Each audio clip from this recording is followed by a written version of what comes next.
Okay, I want to make a video covering the Unit 6 review quiz. So if you didn't feel great about it after we finished it in class, you can watch this video and hopefully it will help. Okay, it says, which of the following statements is true of the given lines? And it gives us 3 lines, and it's asking us about if they're parallel or perpendicular. Well, what I should know if we're dealing with parallel and perpendiculars, we're dealing with the slopes. Okay, so the slope of this first line, it's in the form of y equals mx plus b. So I know the slope of that first line is -2. I'm going to skip down to the last line. The last line's in what we call point slope form. And in point slope form, the m is the number before the parentheses. So here, your slope is 1/2. But this middle line is where we have to do some work, because when it's in this form, this is called standard form, and we don't know the slope when it's in this form. So I'm going to come over here and let's figure out its slope. I'm going to write x plus 2y equals -10, and our goal is going to transform this into this form by solving for y. So let's get the y by itself over here. So I'm going to subtract x there and subtract x there. I have 2y equals -x minus 10. And then I'm going to divide by 2 on each side. And I get y equals, and there's like a 1, so that's -1/2 x for your slope, minus 5. So we now see the slope of this line is going to be -1/2. So we have a -1/2, we have a -2, and we have a +1/2.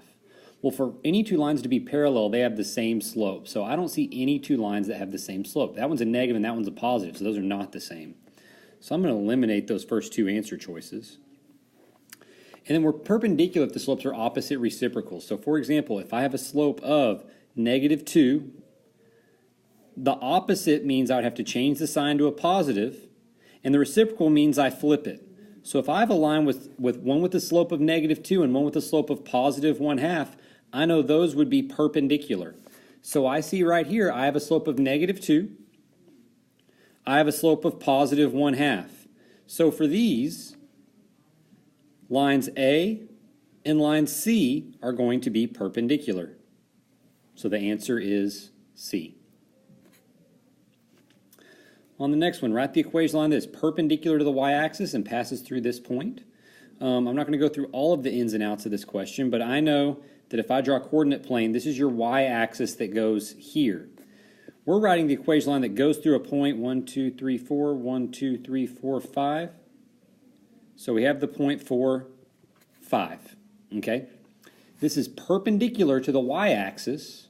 So if it's perpendicular to a vertical line, that means the line we're talking about is a horizontal line that passes through that point. If you remember what we talked about in class, a horizontal line is one of our exceptions. A horizontal line takes the form of y equals a number. And that number is, we can see every point on this line has a y coordinate of 5. This would be the point 1, 5, 2, 5, 3, 5, 4, 5, 5, 5, so on and so forth. So this equation is y equals 5. Write the equation of the line parallel to y equals 3x plus 7 and passes through this point. Well, when you hear the word parallel, you ought to be thinking same slope.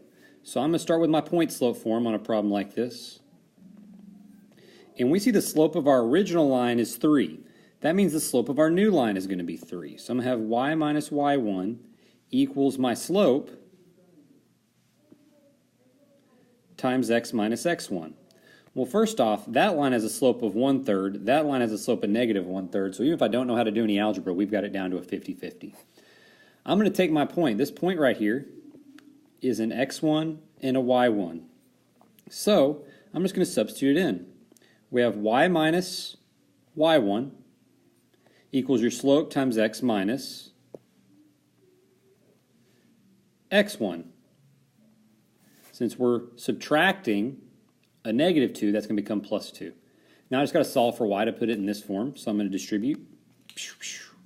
And we have y minus 8 equals 3x plus 6.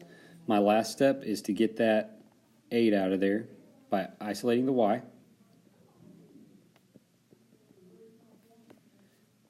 So there's our answer. Okay. On this one, we're doing something pretty similar, but we're writing the equation of the perpendicular line to this. So I'm going to start with our point slope form once again. And for our given line, the slope is 3. So if my slope is 3, the perpendicular slope means we're going to flip it and change the sign. And we call that opposite reciprocal. The opposite means change the sign, the reciprocal means flip it. So our slope of this line is going to be negative 1/3. I'm then going to take my given point. This given point is an x1 and a y1, so I'm going to substitute in the appropriate places in my formula. So if my y1 is a negative 3, I'm going to substitute it in. It's going to make that a positive.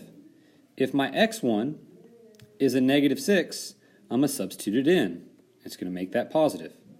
So now we're just going to solve for y to get it in this form. And once again, I see if my slope's negative 1/3, there's only 2 answer choices that even have that slope. So before we even do any algebra, we got this thing down to a 50-50. So I'm going to start by distributing. Negative 1/3 x, and then negative 1/3 times 6. If you don't have a calculator, it's going to be negative 2. And lastly, let's get the y by itself by subtracting 3 from each side.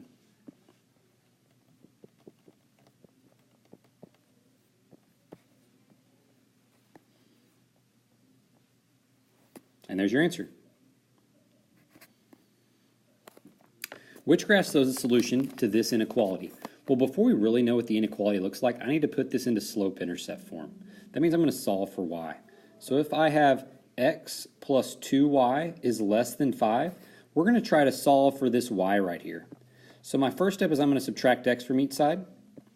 And I have 2y is less than negative x plus 5. And then I'm going to divide by 2 on each side to isolate that y. And we're going to have y is less than negative 1/2 x plus 5/2. So we have a line with a y-intercept of 5/2 or 2.5, and it looks like all my lines have that y-intercept of 2.5, so that doesn't really eliminate anything. We see that my slope's negative 1/2, meaning my slope's going down and to the right, and we rise 1, run 2, rise 1, run 2, which looks like all these lines have the same slope, so I can't eliminate anything based on that. The way we know the answer is if we look at this symbol. This symbol right here means we're going to shade below, because the less than. Those two would be, that would be a greater than symbol. That would be a greater than or equal to symbol. And then I know what my line's going to be dotted because we have a strictly less than symbol. If I had a less than or equal to, it would be the solid line one, but we are this one, which is answer choice C. When the correlation coefficient for a line of best fit is negative 0.22, what would be true?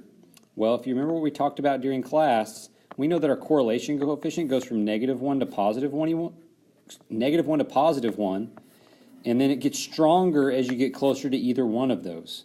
So if I have negative 0.22, that's about right there, which the closer you get to 0, the weaker that correlation is. Okay? So this is going to be a weak correlation because 0.22 is pretty close to 0, and since it's a negative 0.22, that's going to be a weak negative correlation. What that would look like on a scatter plot if you're actually looking at some data, the negative would mean our points are kind of decreasing, going down and to the right like this. But since it's negative, or since it's 0.22, since it's so low, the points are going to be kind of spread out. They're not going to be super linear like that.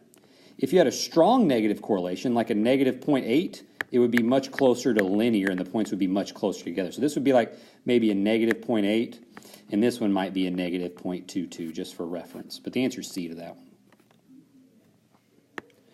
Graph y is less than 2. Well, first thing we got to do is we got to graph our boundary line y equals negative 2. Y equals negative 2 is going to be a horizontal line. Those two would be vertical lines. That graph right there would be x is greater than negative 2. That line right there would be x is less than negative 2, because those are vertical inequalities. Those are graphing x equals negative 2. So we're down to these two, and I'm looking for y values that are less than negative 2. Your shortcut is to shade below, but if you didn't have that shortcut, just think about it. We're graphing points that have y coordinates less than negative 2. This point would have a y coordinate of negative 7. That point would have a y coordinate of negative 4, it looks like. That point would have a y coordinate of negative 10. Any number that has a y coordinate, or any point that has a y coordinate less than negative 2 is in the shaded region, so that's why it's going to be D there. Match each graph with the inequality, okay? So the first thing I should notice is this is going to be a dotted line shaded below, so it could be either one of those, okay? I just got to figure out which one has the right slope and the right y-intercept. This one has a y-intercept of 1. That graph crosses the y-intercept at 1. This has a slope of 2/3. Well, if I start at that point and I rise 2 and run 3, rise 2 and run 3, this graph has the correct slope, it has the correct y-intercept, it's a dotted line, and we're shaded below. So this one's going to be 1. Moving to the next one, we should have a solid line shaded above. I really only have one graph with a solid line that's shaded above, and once again I can tell it just by looking at this symbol. So that's going to be 4.